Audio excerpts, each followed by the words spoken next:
मैं प्रेमलता आपके पास फिर आ गई हूँ फर्स्ट फ्लाइट क्लास 10th की पोम लेकर अमेंडा। इसे शुरू करने से पहले मैं कुछ आपको बताना चाहूंगी। हम जब बच्चे होते हैं तो हमें अच्छा नहीं लगता कि हमें हर छोटी छोटी बात पे टोका जाए।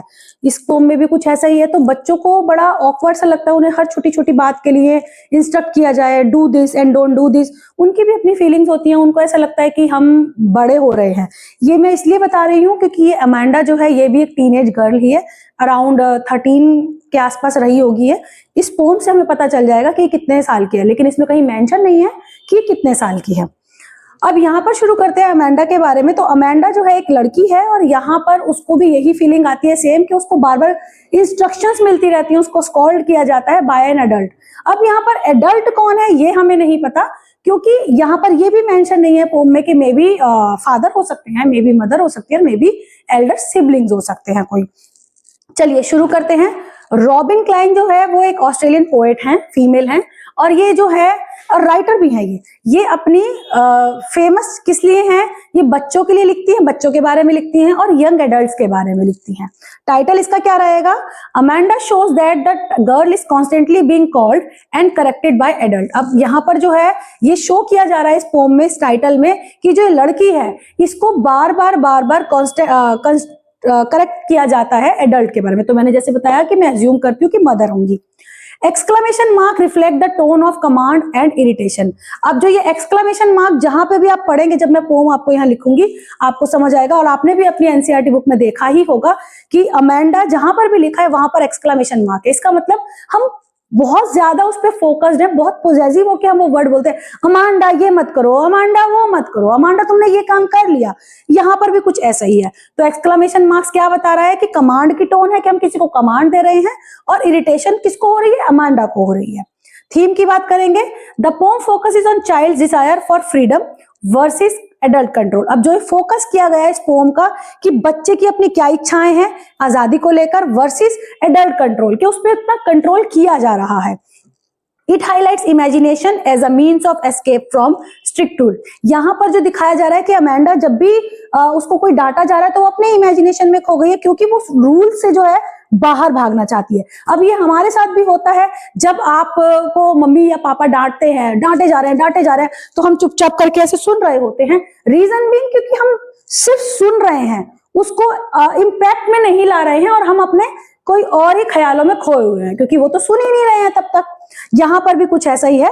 The pome stresses the need for emotional understanding of children. अब यहाँ पर पोम का जो जोर दिया गया है वो बच्चे की इमोशनल अंडरस्टैंडिंग पर जोर दिया गया है, क्योंकि देखिए हम बड़े सोचते हैं बच्चों को तो कुछ पता ही नहीं है, बच्चों को तो कुछ पता ही नहीं है, हमें सब कुछ पता है, बट ऐसा नहीं है। जितना इमोशनल पेरेंट्स होते हैं उतना इमोशनल बच्चे भी होते हैं। उन्हें भी फील होती है कि उन्हें बार बार ना टोका जाए, स्पेशली जब वो एडोलसेंस और टीनेज की उम्र में आ जाते हैं। अब बात करते हैं सेंट्रल आइडिया की। Amanda is repeatedly instructed on how to behave which limit her independence. यहाँ पर उसको कंटिन्यूसली इंस्ट्रक्शंस मिलती रहती हैं, जिसकी वजह मिलती रहती हैं कि उसे कैसे बिहेव करना चाहिए, कैसे बैठना चाहिए, कैसे उठना चाहिए, कैसे खाना चाहिए, ऐसे खड़े नहीं होना चाहिए, ऐसे सीधे खड़े होना चाहिए, ऐसे नहीं खड़े। तो बेसिकली यहाँ पर उसको कंटिन्यूसली जो है बिहेविंग का इशू दिखा रहे हैं कि वो उसको कैसे बिहेव करना चाहिए, जिसकी वजह से उसकी जो आजादी है, जो इंडिपेंडेंस है, उसको कंट्रोल किया जा रहा है। To cope with constant nagging she escapes into her imaginative world. अब यहाँ पर जो वो अपने आप को कॉन्स्टेंट नैगिंग होती पा रही है, तो वो क्या करती है, जब उसको डांट पड़ रही है या उसको स्कॉल्ड किया जा रहा है या उसको इंस्ट्रक्शंस दी जा रही हैं, तो वो अपने एक इमेजिनेटिव वर्ल्ड में खो जाती है और वो बातें सुन रही है, उसके कानों में पड़ रही है, दैट्स इट, बट वो अपने ही दुनिया में खो गई है। Her dreams of freedom contrast with the rigid reality imposed by adults. अब जो उसके सपने हैं आजादी वाले, वो कॉन्ट्रास्ट किसके साथ गए हैं कि एडल्ट जो है वो किस तरीके से एक रिजिड रियलिटी के उसके ऊपर किस तरीके से जो है जबरदस्ती के तरीके से आप कह सकते हो, या इंस्ट्रक्शंस कंटिन्यूसली दिए जा रहे हैं। यहाँ पर पोएट क्या सजेस्ट करती हैं, that too much control can stifle a child happiness and creativity. Yes, यहाँ पर इनका सजेशन है कि अगर हम बहुत ज्यादा कंट्रोल करते हैं अपने बच्चों पर, तो हमें उसकी जो हैप्पीनेस है और जो उसकी क्रिएटिविटी है उसको हम जो है दबा रहे होते हैं। मैसेज क्या देता है ये पोम, हमें क्या मैसेज देता है कि children need space, freedom and trust to grow emotionally. जैसे हम एडल्ट्स को भी ट्रस्ट चाहिए होता है किसी काम के लिए, क्योंकि हम कोई काम करते हैं तो डर हमें भी लगता है, तो हमें कोई ये नहीं कहता कि तुम नहीं कर पाओगे, तुम ऐसे करो, तुम वैसे करो।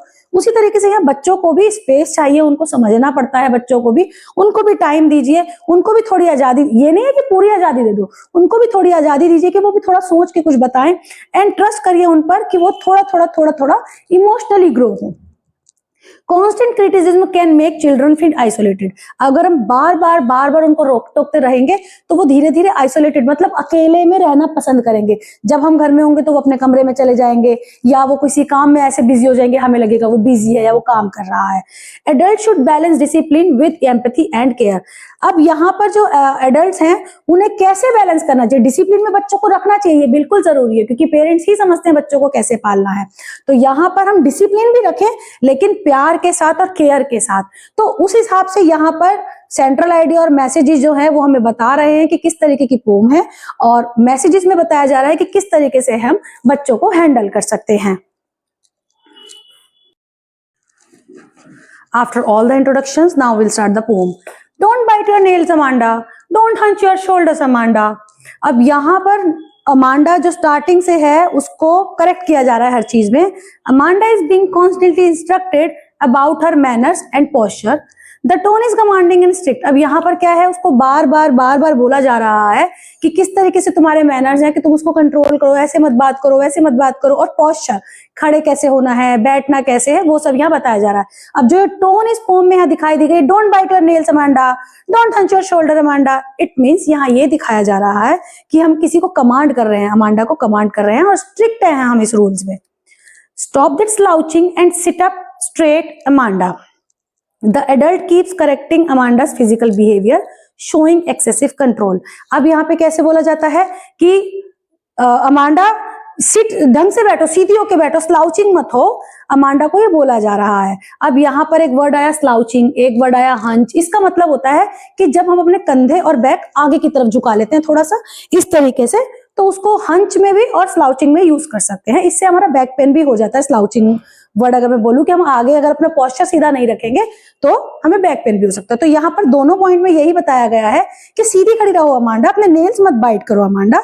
दूसरे में कहा जा रहा है कि सीधी बैठो अमांडा, स्लाउच मतलब आके झुको मत अमांडा। तो एडल्ट उसको बार बार करेक्ट कर रहा है, मतलब मदर उसकी जो है उसको बार बार करेक्ट कर रही है कि उसका फिजिकल बिहेवियर, मतलब चलने का, बैठने का, वो सही नहीं है, और उसके ऊपर एक्सेसिव कंट्रोल दिखाया जा रहा है कि हर छोटी छोटी बात को जो है नेगिंग में लिया जा रहा है। अब यहाँ थर्ड लाइन जो आती है ये, इसमें अमांडा की फीलिंग्स कुछ आ रही हैं। अभी तक तो जो ये थी दोनों लाइनें, don't bite your nails Amanda, don't hunch your shoulder Amanda, stop that slouching and sit up straight Amanda, यहाँ वो एडल्ट इंस्ट्रक्ट कर रहा था। अब अमांडा क्या सोच रही है, there is a languid emerald sea where the soul inhabited in me, a mermaid drifting peacefully। यहाँ पर अमांडा जो है अपनी फीलिंग्स में जा रही है, अपने आप में, ड्रीम्स में है। This shows her desire for peace। Did you finish your homework, Amanda? Did you tidy your room, Amanda? अब यहाँ पर फिर से जो उसकी अगर मदर है, ह्यूमन मदर, वो उसको फिर से क्वेश्चन कर रही है। The adult now questions Amanda about responsibilities, adding pressure। यहाँ पर वो उससे पूछ रही है, क्या तुमने अपना होमवर्क किया है अमांडा, क्या तुमने अपना रूम साफ किया है अमांडा। जैसे कि मैंने भी पहले भी बताया था कि कई टाइम पेरेंट्स बहुत ज्यादा नैगिंग हो जाते हैं, छोटी छोटी बातों को, तुमने ये नहीं किया, तुमने वो नहीं किया, सभी करते हैं, ठीक है। तो बहुत सारे बच्चे उसको लाइटली ले लेते हैं और बहुत सारे बच्चे उनको प्रेशर लेते हैं। तो यहाँ पर अमांडा को प्रेशर ही फील होता है, रिस्पॉन्सिबिलिटी के बारे में पूछा जा रहा है, प्रेशर उसके ऊपर लगाया जा रहा है कि उसने ये काम किया है या नहीं। I thought I told you to clean your shoes, Amanda। अब वो उसकी मदर जो है वो ये बोलती है कि मुझे ऐसा लगता है कि मैंने तुमको शूज साफ करने के लिए भी बोला था अमांडा। अब यहाँ पर अमांडा पर जो एक्सक्लेमेशन मार्क्स आ रहे हैं, यहाँ पर भी है कि यहाँ पर प्रेशराइज दिया जा रहा है, बहुत इरिटेशन उसको फील हो रही है हर बार। The constant reminders reflect nagging and lack of trust। अब जब हम बार बार एक ही चीज को दोहराते हैं तो बच्चे जो है वो ट्रस्ट कम करते हैं, इनको तो विश्वास ही नहीं होता कि मैं कर लूंगा। कई बार ऐसा होता है कि हम अगर कोई काम देकर चले जाएं और हम कहते तुम ये काम कर लेना, पीछे से नहीं करते, तो इसका मतलब वो लैक ऑफ ट्रस्ट आ रहा था। और कई बार बच्चे कर लेते तो हमें लगता है अरे तुमने किया है, चलो झूठ बोल रहे हो, चलो ये कर रहे हो, तो हम ट्रस्ट नहीं करते। तो बेसिकली बच्चों पर भी ट्रस्ट बहुत जरूरी है इस एज पर आकर। अब अमांडा क्या सोचती है, I am an orphan roaming the street, I pattern soft dust with my hurst bare feet, the silence is golden, the freedom is sweet. अब अमांडा जो है जब भी उसको कुछ बोला जा रहा है तो वो अपने ड्रीम में जा रही है। यहाँ पर फिर से इमेजिन करती है कि मैं जो हूँ एक ऑर्फन हूँ, गलियों में घूम रही हूँ, और जो मेरे नंगे पैरों से मैं मिट्टी पर जब चल रही हूँ तो धीरे धीरे जब मैं चल रही हूँ तो वो निशान छोड़ रही हूँ। बचपन में हम लोग भी करते थे, कभी कभी आज भी कर लेते हैं, अगर हम बीच पे जाएं तो बैर फुट चलते हैं, जिससे जो है हमारे पानी पर निशान बने, पानी के नीचे जो मिट्टी होती है उस पर निशान बने। Sometimes it feel goods. तो यहाँ पर वो भी कुछ ऐसे ही सोच रही है, और वो कहती है, अपने आप से ही कह रही है, अपने दिमाग से ही कह रही है वो, कि साइलेंस जो है मतलब शांति जो है एकदम गोल्डन, एकदम पीस उसको महसूस हो रहा है, और फ्रीडम जो है बहुत अच्छी है, क्योंकि उसको फ्रीडम नहीं मिल रहा, उसको हर बात पे रोका टोका जा रहा है। Amanda imagine being an orphan not out of sadness. अब अमांडा यहाँ पे अपने आप को अनाथ समझ रही है, ऑर्फन मतलब अनाथ सॉरी, यहाँ पर वो अपने आप को अनाथ समझ रही है, और वो इस सैडनेस से नहीं कि मतलब मैं अनाथ हूं, नहीं ऐसे नहीं, उसको अच्छा लग रहा है। क्यों? क्योंकि जो ऑर्फन बच्चे हैं वो अपना कहीं भी आ रहे हैं, कहीं भी जा रहे हैं, तो उसको भी वो जो यहाँ पर रोमिंग द स्ट्रीट का मतलब ये है कि यहाँ पर वो आराम से घूम सकते हैं बिना किसी रोक टोक के। But to feel free and unknown, वो यहाँ पर सैडनेस के तरीके से अपने आप को ऑर्फन नहीं कह रही, वो उस तरीके से कह रही है कि मैं फील फ्री हूँ और मैं अपने आप के लिए हूँ जो भी कुछ हूँ। हर्ष शोज साइलेंस एंड पीस। यहाँ पर जो हर्ष वर्जन कहते हैं ना, तो यहाँ पर हर्ष का मतलब भी साइलेंस और पीस है, मतलब चुपचाप और शांति से।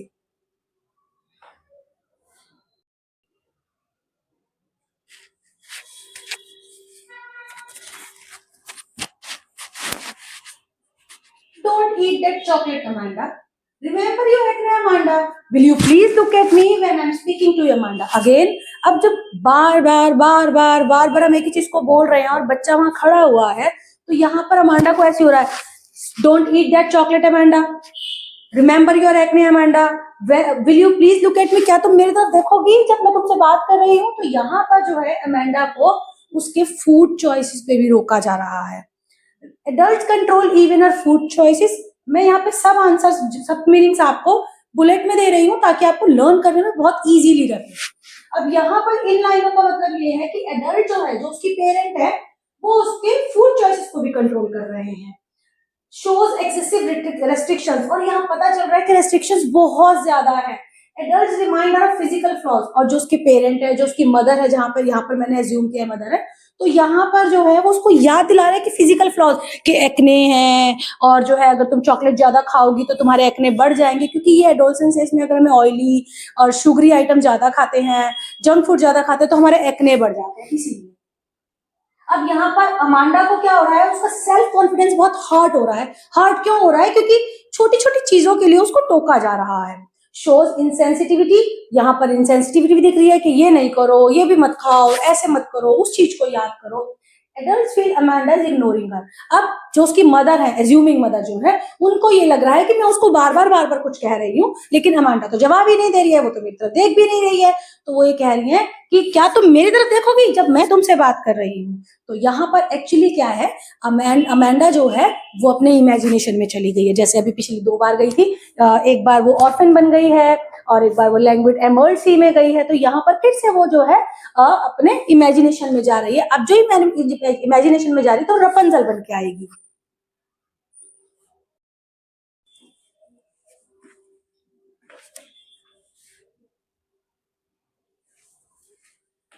I am Rapunzel, I have not a care.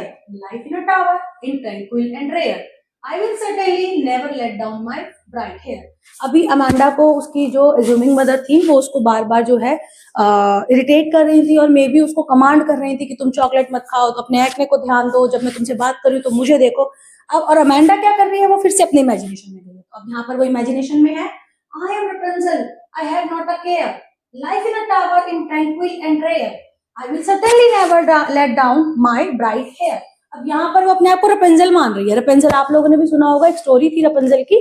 उसके बाल बहुत लंबे थे और उसको जो है एक टावर में ऊपर, सबसे ऊपर टॉप पर जो है कमरे में रखा जाता था। वो अपने बाल उसके बहुत लंबे, तो बाल से नीचे उतरती थी, तो उसको अच्छा लगता था कि मतलब मैं अकेली रहती हूँ। तो यहाँ पर भी वो रपेंजल मान रही है अपने आप को, अमांडा, और वो कहती है मुझे कोई केयर करने की किसी की जरूरत नहीं है, मुझे कोई टेंशन लेने की जरूरत नहीं है। मेरी जो टावर में लाइफ है, ट्रैंक्विल, ट्रैंक्विल यहाँ पे क्या है, आइसोलेशन, मतलब अकेली रह रही हूँ। एंड रेयर, और मुझे कोई फर्क नहीं पड़ता, मैं अकेले रह लूंगी, शांति तो होगी कम से कम।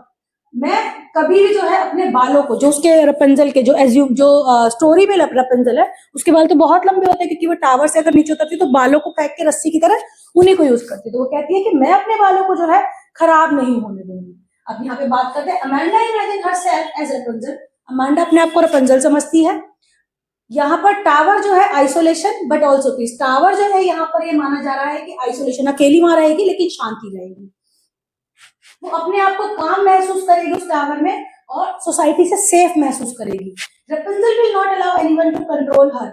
अब यहाँ पर अगर अमेंडा अपने आप को रपेंजल मान रही है तो वो ये मान रही है कि रपेंजल जो है वो किसी को जो है अपने ऊपर कंट्रोल करने नहीं देगी। Shows Amanda's wish to protect her freedom. और यहाँ पर जो ये लाइनें हैं इससे ये महसूस हो रहा है कि अमांडा जो है उसकी इच्छा ये है कि वो अपनी आजादी को, अपनी फ्रीडम को जो है खुद से प्रोटेक्ट करे।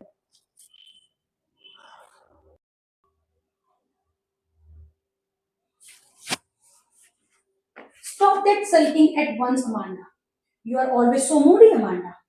Anyone would think that I nagged at you, Amanda. अब यहाँ पर जो है बात कर रहे हैं, adult misunderstands Amanda's silence. Adult यानी अज्यूमिंग मदर जो है वो उसको गलत ले रही हैं क्योंकि अमांडा बिल्कुल चुप है, तो उसकी साइलेंस को, उसके चुप्पी को वो गलत ले रही हैं। Calls her Moody instead of understanding her feeling. अब उसको मूडी समझ रही है कि बात तो कर रही नहीं रही है, जवाब तो दे नहीं रही है, तो उसको मूडी समझ रही है जबकि उसकी फीलिंग्स को नहीं समझ रही है।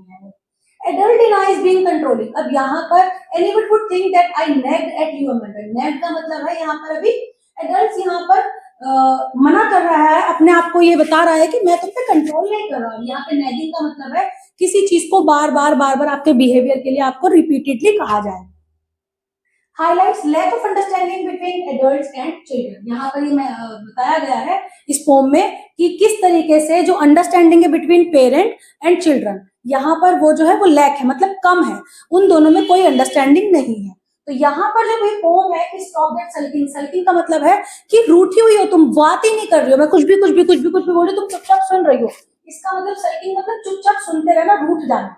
तो यहाँ पर पोम के बारे में ये बताया गया है कि एडल्ट जो है वो ये समझ रहे हैं कि ये बहुत ज्यादा मूडी है और मेरी बात ही नहीं सुन रही है, लोग क्या कहेंगे, कि कोई लोग क्या सोचेंगे कि मैं तुम पे नैग करती हूँ, मतलब तुमको बार बार एक ही चीज के लिए रिपीट करती रहती हूँ। तो यहाँ पर यही सब बताया गया है। अगर मैं शॉर्ट में इस पोम की समरी देती हूँ तो मैं ये कह सकती हूँ कि जो पोम है ये एक बच्चे के बारे में है, और एक बच्चा जिसका नाम अमेंडा है, एक लड़की है, टीनेज गर्ल, एडोलसेंस एज में है, तो उसके बारे में कि कॉन्स्टेंटली उसको इंस्ट्रक्ट किया जाता है और उसको करेक्ट करने की कोशिश की जाती है उसके पेरेंट्स के द्वारा। अमेंडा जो है वो यहाँ पे डिस्टर्ब फील करती है बहुत ज्यादा, और प्रेशर फील करती है कंटिन्यूअसली नैगिंग की वजह से। और वो जब ये सब सुनती रहती है तो वो क्या करती है, जब उसकी मम्मी उसको कुछ बोल रही है तो वो अपने भाग जाती है अपने इमेजिनेशंस में, जो भी कुछ वो बोल रही है उनको बोलने देती है, और वो कहाँ चली जाती है, सुनते सुनते वो चुपचाप खड़ी होती है और वो अपनी इमेजिनेशन में चली जाती है। वहां पर वो ढूंढने की कोशिश करती है शांति और स्वतंत्रता। और उसकी जो the poem highlight the need for understanding a child's emotion, यहाँ पर ये भी बहुत जरूरी है कि यहाँ पर बच्चे की जो इमोशंस हैं और बच्चे की जो अंडरस्टैंडिंग है वो समझने की बहुत ज्यादा जरूरत है। चलिए, मैंने आपको इसकी स्टोरी के साथ साथ पोम के साथ साथ आपको एक छोटा सा जिस्ट भी दे दिया है। अब हम बात करेंगे इसके बाद राइमिंग स्कीम की एंड पोएटिक डिवाइस की।